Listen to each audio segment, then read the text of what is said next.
Welcome back to my channel. চলে আসলাম আজকের একটা নতুন ভিডিও নিয়ে। কাছে দূরে দেশ বা দেশের বাইরে থেকে তোমরা যারা আমার এই ভিডিওটা দেখছো, তোমাদের সবাইকে আমার অন্তর থেকে অনেক ভালোবাসা। আশা করছি তোমরা খুব ভালো আছো এবং সুস্থ আছো। আগের ভিডিওতে তোমাদেরকে দেখালামই যে আমরা অযোধ্যা পৌঁছে গেছি, আর এই হলো অযোধ্যার সেই হোটেল যেই হোটেলে আমরা ছিলাম। হোটেলটার নাম হচ্ছে প্রেমসি গেস্ট হাউস। আর এই যে হোটেলটা বাইরে থেকে তোমাদেরকে দেখিয়ে নিলাম। আর হোটেলের ভেতরটা দেখো, এই যে আমরা ছিলাম হচ্ছে 4 বেডরুমে। আর রুমটা দেখতেই পাচ্ছ বেশ বড়, আর বিছানাগুলো তো ভীষণ সুন্দর ছিল। আর এই যে হোটেলটা তোমাদেরকে বলে দিই ঠিকানাটা, অযোধ্যার যে তুলসী উদ্যান আছে, তুলসী উদ্যানের ঠিক অপোজিটে, মানে মেন রোড থেকে ওই 2 মিনিটও লাগে না হেঁটে এই হোটেলটা যেতে। ব্যাস হোটেলে পৌঁছানোর পরই আমরা চা অর্ডার দিয়ে দিলাম। তবে অযোধ্যায় যেখানেই চা খাচ্ছি এত টেস্টি চা যে কি বলবো, দারুণ ছিল চাটা।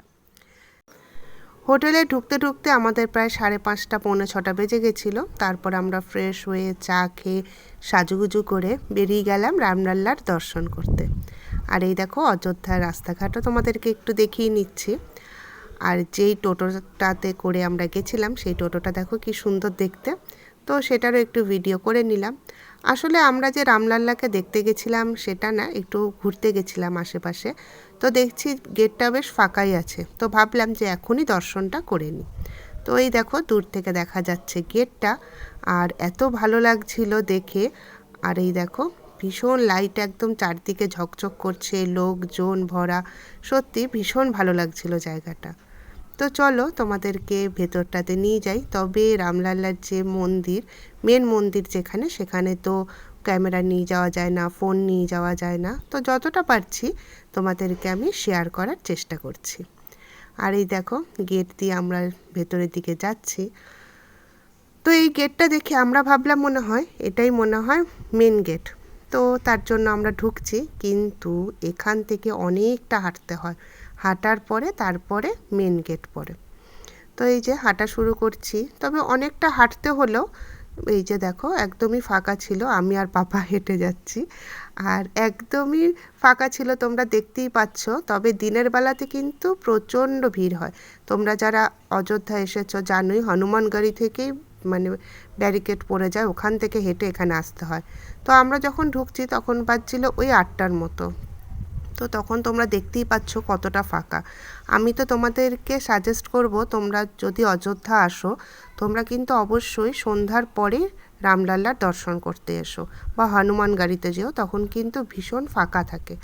আর দিনের বেলাতে তো প্রচণ্ড প্রচণ্ড ভিড়, আর তেমনি লাইন পড়ে। আর এই দেখো এটা হচ্ছে মেন গেট, মানে অনেকটা হেঁটে আসার পরে এই মেন গেটটা পড়লো। তো এখানে আমরা একটু দাঁড়ালাম, একটু রেস্ট নিলাম। তো তারপরে এই যে ঢুকলাম, এখন রাখবো হচ্ছে জুতো। আর এই দেখো জুতো রাখার জন্য এরকম বক্স বক্স সিস্টেম আছে, তোমরা এখানে জুতো রাখতে পারো। আর খুবই ওই 6 টাকা না 7 টাকা নিয়েছিল পার জুতোতে। তো জুতো রেখেছিলাম। আর ওই যে দূরে লাইট জ্বলছে 3টে 4টে তোমরা দেখতে পাচ্ছ, ওখানে হচ্ছে মোবাইল রাখার জায়গা। তো এই যে ভেতরে ঢুকছি, তো আমরা তো ভাবলাম যে না এটাই মনে হয় মেন গেট, মানে মেন গেটের পরে এটা আর কি মন্দিরের যে আসল গেট সেটা। তো তার জন্য আমরা সবাই ওখানে যাচ্ছি দেখো, কিন্তু ওটা আসল গেট না, এটা তৈরি হচ্ছে এখনও। তোমরা তো জানোই নভেম্বর ডিসেম্বর মাস করে শেষ হবে বলেছে 25 সালে। তো এখানে কিন্তু জায়গাটা ভীষণ সুন্দর, একদম মন্দিরের মতো। তো ওখানে সবাই দাঁড়িয়ে দেখছিল, ফটো তুলছিল, আমরাও ফটো তুললাম। আর তোমরা তো জানো 2024 সালের 22শে জানুয়ারি হচ্ছে রামলাল্লার প্রাণ প্রতিষ্ঠা হয়েছিল। আর তবে থেকেই আমার ভীষণ ইচ্ছা ছিল এখানে আসার। তো আমরা তো রামলাল্লার দর্শন করে নিলাম। তো মোবাইলটা তো যেহেতু রেখে দিয়েছিলাম তোমাদেরকে দেখাতে পারলাম না। তো আমরা এখন রামলাল্লার দর্শন করে বেরিয়ে যাচ্ছি। তো রামলাল্লার দর্শন করতে গিয়ে অনেকটা হাঁটতে হয় ঠিকই, কিন্তু একটা ভালো জিনিস কী লাগলো, রেলিংয়ের সাথে সাথে না বসার জায়গা আছে, যেখানে হাঁটতে পারবে না ব্যাস বসে পড়ো। বেরোনোর সময় খুব একটা হাঁটতে হয়নি। আর রামলাল্লাকে দেখে তো মনটা ভীষণ ভরে গেল, সত্যি ভীষণ ভীষণ ভীষণ ভালো লাগলো। তারপর আমরা চলে আসলাম হচ্ছে ডিনার করতে।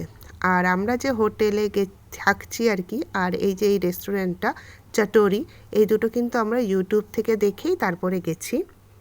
আর চটোরি রেস্টুরেন্ট তো দারুণ ছিল খাওয়া দাওয়ার। তো তোমাদেরকে দেখাই চলো আমরা কি কি খেয়েছি।